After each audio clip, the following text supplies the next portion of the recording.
Hey there, comic book fans. I'm back from the comic shop again this Thursday with another...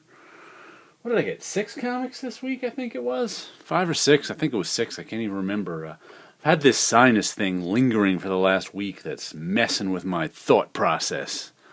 And my voice. Oh my goodness, I'm going to need a drink in the middle of this. But anyway, the first issue I got is Dark Horse Presents, issue number 20. There's Laser Joan and the Ray Guns. I think this was like a girl rock band story. It barely made an impression last issue. Oh, there's Jungle Girl, which has gotten better. At the beginning, I didn't like Jungle Girl. Which one is this? Unplugged, part 2. Beginning, I didn't like Jungle Girl, but it's gotten better as she's gotten out of the jungle and running. And of course, Finder is my absolute favorite. Carla Speed McNeil, who after the last issue of, what was that, No Mercy, I was just kind of like, she is so wasted on No Mercy, Carla Speed McNeil. She's such a good writer, and she's not writing that story. What is this? I don't know. I don't know what those symbols mean. But Dark Horse Presents. I always enjoy the anthology. Some good stories. I'd get it for Finder alone. That's how much I like it.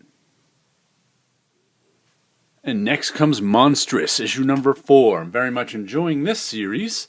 It's a story about a war in some fantasy mythological land between humans and magic kind of creatures, and the name Monstrous is from this, our lead character, who's this small magical girl who is somehow channeling some great monster that may or may not destroy the whole world, and there's lots of evil and torturing people and strange stuff. This is really a kind of really fantasy stuff. There's the little girl with her tail, another little girl with her tail, and there's a talking cat.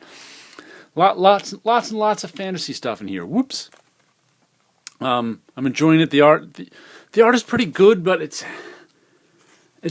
pencil art, so sometimes it looks unfinished to me. But that's the style nowadays. When things are not inked, they're just colored over the pencils. But that annoys me and takes me out of the story sometimes. But otherwise, I'm very much enjoying Monstrous. Next, we've got Injection, issue number 8, the story arc that makes sense. This has been very good, taking a Sherlock Holmes take on it, and all the characters seem to be clear and straightforward, but there's all sorts of weirdness going on. All the stuff that went on the first story arc. The first story arc was all about kind of this group of people who are now in this one too, we know, but their background was full of secrets, and the story was told half in flashback, and I didn't know who was who a lot of the time. But it turns out these people who were, work for some secret British intelligence service, and they were like freelancing for it, and they somehow melded artificial intelligence with a magic force in the world and created this artificially intelligent magic force that seems to be doing nothing but trying to make the world more interesting.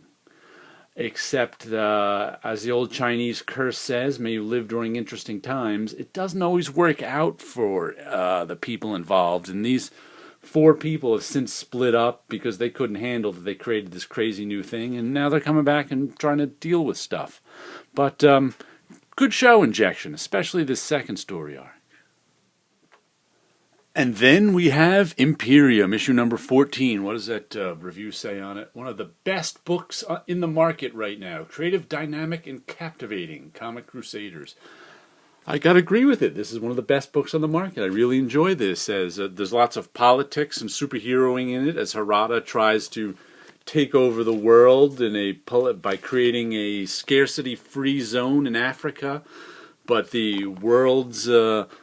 a lot of the world powers don't want them taking over anything, so they're messing with them, and they're not, there's not necessarily many heroes on the global scale in this book, and some of the unallied powers have gotten together to go on Harada, just to kind of back Harada and to tell the global superpowers that they're not allowed to just push everyone around.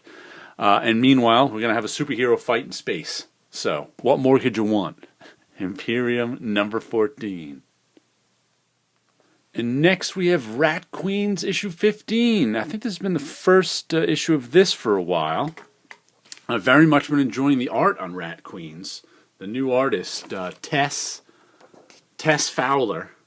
I'm very much enjoying her work, and the story is interesting. You know, Rat Queens go back to her old magic school, and there's trouble, you know. Mystical, magical. But like I said, it's the art that's really making this story art for me. I think there's a nice pin-up shot. Lots of cleavage. Very much, like I said, I think Tess Fowler's really good. I haven't seen her before this Rat Queen stuff, and it's good stuff. So if you're looking for a good solid book, check out some Rat Queens. And here, finally, this is the last comic I got this week, Usagi issue 153. Kiori, part 1 of 1, another Usagi done in one. I sing Usagi's praises every month. And like I said, if you ever want to check it out, the last 5 or 6 issues have all been done in ones. And Stan Sakai is a master storyteller, so he can tell a story in 1 issue or 12, whatever parameters he sets for himself. Usagi's a masterless samurai in feudal Japan. So he goes around having adventures in feudal Japan, lots of swords, an occasional gun. Matter of fact, I think it was 2 issues ago, we had our first, may have been the first European. He was a Spaniard who was driving the story in issue, I don't know, 151 or something like that. That was interesting. I hadn't seen that before, and he was taking advantage of the Japanese sense of honor until Usagi had to set him right. But good story. Usagi's always good. If you haven't checked out Usagi now, why not? Why are you not a comics fan? And I just have to complain about something for a minute. In Whisper, it's not Whispers itself. I just happened to read this weekend, and it was interesting because Running with Comics did a review of it this weekend too, right after I had read it. And I kind of agree with his review.